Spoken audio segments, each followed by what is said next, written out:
Dear students, अस्सलाम वालेकुम। Hope so all of you are fine. आज का हमारा लेक्चर है third line of defence part 1 पर, जिसमें सबसे पहले हम लोग बात करेंगे थर्ड लाइन ऑफ डिफेंस में मौजूद कंपोनेंट्स पर। इसमें जो कंपोनेंट्स में मेन कंपोनेंट है एंटीजन, इसी तरह एंटीबॉडीज, एंटीजन प्रेजेंटिंग सेल्स, ये दो तरह के होंगे। ये मैक्रोफेज भी हो सकता है या बॉडी का कोई भी इफेक्टेड सेल। इसके अलावा इसमें मेन कंपोनेंट्स डिस्कस किए जाते हैं लिम्फोसाइट्स, ये दो तरह के होंगे, और प्लस इसमें फिर आ जाते हैं हमारे पास सपोर्टिंग एलिमेंट्स जो डायरेक्टली तो इन्वॉल्व नहीं है बट इस प्रोसेस को सपोर्ट करेंगे, और उनमें mainly MHC molecules, major histocompatibility complex. They have two types, 1 and 2. They will be discussed in detail. And besides cytokines, जो कि इसमें सिग्नलिंग का काम करेंगे। कुछ बातें यहाँ पर वर्बल आपको बताई जाएंगी, जैसे जो थर्ड लाइन ऑफ डिफेंस है इसे हम अडेप्टिव इम्यूनिटी भी कहते हैं, ये एक्सपीरियंस्ड इम्यूनिटी भी है, and it can be modified and it can vary from person to person. So student, सबसे पहले हम जिस कंपोनेंट को डिस्कस करने जा रहे हैं वो है lymphocytes. We have two types of lymphocytes, B lymphocytes as well as T lymphocytes. दोनों में एक कॉमन पॉइंट, दोनों की जो फॉर्मेशन है वो बोन मैरो में होती है। मीन्स इनकी जो कंपोजिशन है वो बोन्स के अंदर चल रही है। दे विल बी फॉर्म्ड हियर। ये बी लिम्फोसाइट्स यहाँ पर बन रहे हैं, इसी तरह टी लिम्फोसाइट्स। बट यहां पर एक छोटा सा डिफरेंस आएगा। बी लिम्फोसाइट्स की जो मैच्योरेशन है वो भी यहीं पर हो जाएगी, means bone marrow. And when they get matured, इसके बाद दे will be found mainly in spleen. इनको स्प्लीन बुला लेगा कि मेरे पास आ जाओ, लाइक ये इसे कॉल कर कि तुम मेरे पास आ जाओ। Means B lymphocytes bone marrow में जब मैच्योर हो जाता है, after that they will be concentrated in the spleen and as well as in the lymph nodes. They are the lymph nodes. जब बी लिम्फोसाइट मैच्योर हो जाएगा, they will call, ये से बुलाएंगे कि तुम मेरे पास आ जाओ। एक जानिब स्प्लीन ने अपनी तरफ खींच लिया और दूसरी जानिब लिम्फ नोड्स ने उन बी लिम्फोसाइट्स को अपनी जानिब बुला लिया। जबकि जो टी लिम्फोसाइट है इसमें क्या डिफरेंस है, इनकी फॉर्मेशन बोन मैरो में ही होती है बिल्कुल उसी तरह, बट इनकी मैच्योरेशन यहां नहीं होती। दे will B matured in another part, और वो पार्ट कौन सा है? That is called thymus gland. Thymus gland हमारी चेस्ट बोन, जिसे स्टर्नम कहा जाता है, उसकी टॉप पर मौजूद है। टी लिम्फोसाइट्स जब यहां आ जाएंगे तो थाइमस ग्लैंड उनको मैच्योर करेगा। और अगर हम इटसेल्फ थाइमस ग्लैंड की बात करें तो थाइमस ग्लैंड का जो साइज है वो स्मॉल है अर्ली एजेस में, बट ये साइज डबल हो जाता है at the age of puberty, and after puberty again it will be shrinked.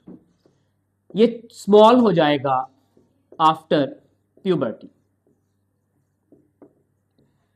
ये है हमारे पास दोनों सेल्स का ओरिजिन, बी लिम्फोसाइट्स का भी और टी लिम्फोसाइट्स का भी। नेक्स्ट स्टूडेंट्स, हमारे पास जो कॉन्सेप्ट है वो है इम्यूनिटी की टाइप्स का। It has two types generally. एक को कहा जाता है सेल मीडिएटेड इम्यूनिटी, जबकि सेकंड को ह्यूमरल बेस्ड या एंटीबॉडी मीडिएटेड इम्यूनिटी। यहां पर एक एमसीक्यू है, you will keep that remember. Cell mediated immunity में मेनली टी लिम्फोसाइट्स इन्वॉल्व होते हैं, जबकि एंटीबॉडी मीडिएटेड इम्यूनिटी में बी लिम्फोसाइट्स इन्वॉल्व होंगे। अब यहाँ से एक आइडिया हम खुद विड्रॉ करेंगे और वो ये है कि दैट मीन्स कि जो एंटीबॉडीज है it has some concern with B lymphocytes and they have no concern with the T lymphocytes. जी हाँ, ऐसे ही है। और स्टूडेंट इसमें काफ़ी ज़्यादा कंफ्यूज रहते हैं कि शायद जो एंटीबॉडीज़ हैं वो टी लिम्फोसाइट्स प्रोड्यूस करते हैं, ऐसा नहीं है।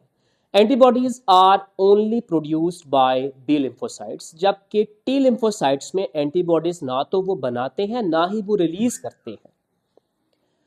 टी लिम्फोसाइट्स एडिशनली दो काम करता है। We are purely talking about T lymphocytes. एक तो ये कोऑर्डिनेट करता है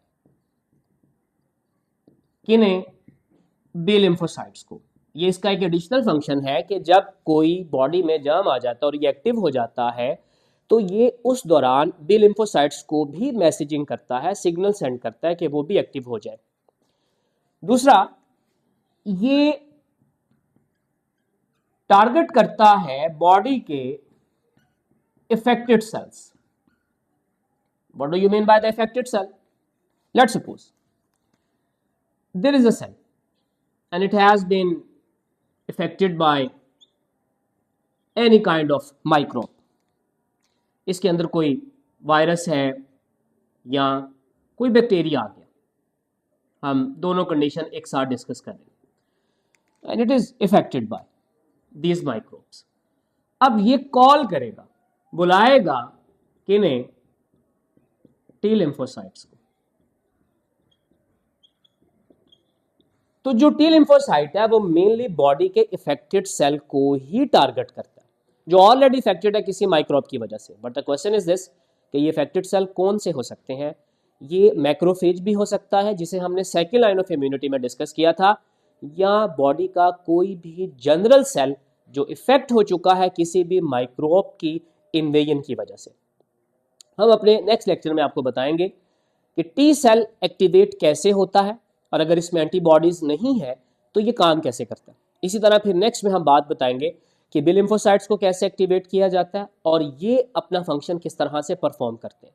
एक जनरल जो एमसीक्यू आता है कि अगर किसी इंडिविजुअल में से, किसी ह्यूमन में से थाइमस ग्लैंड को रिमूव कर दिया जाए, if thymus gland is removed, then the person will suffer with the deficit of which type of immunity। उसमें कौन सी इम्यूनिटी खत्म हो जाएगी। क्वेश्चन है सेल मीडिएटेड या फिर एंटीबॉडी मीडिएटेड। अब ये आपकी कॉमन सेंस है। हमने अभी आपको थोड़ी देर पहले बता दिया कि जो एंटीबॉडी डिपेंडेंट इम्यूनिटी है वो बी लिम्फोसाइट्स के साथ रिलेट करती है, जबकि जो सेल मीडिएटेड है वो टी लिम्फोसाइट्स के साथ। अब हम इस बात को लिंक कैसे करें। Thymus gland was responsible for the maturation of T lymphocytes. तो अगर किसी पर्सन में टी लिम्फोसाइट्स मैच्योर नहीं हो रहे हैं due to the removal of the thymus gland, definitely the person will suffer with the deficiency of cell mediated immunity. So this is the right answer. Thank you so much. आप इसे अच्छे से देखें, complete video देखें, share करें और next video का इंतजार करें। Wish you good luck.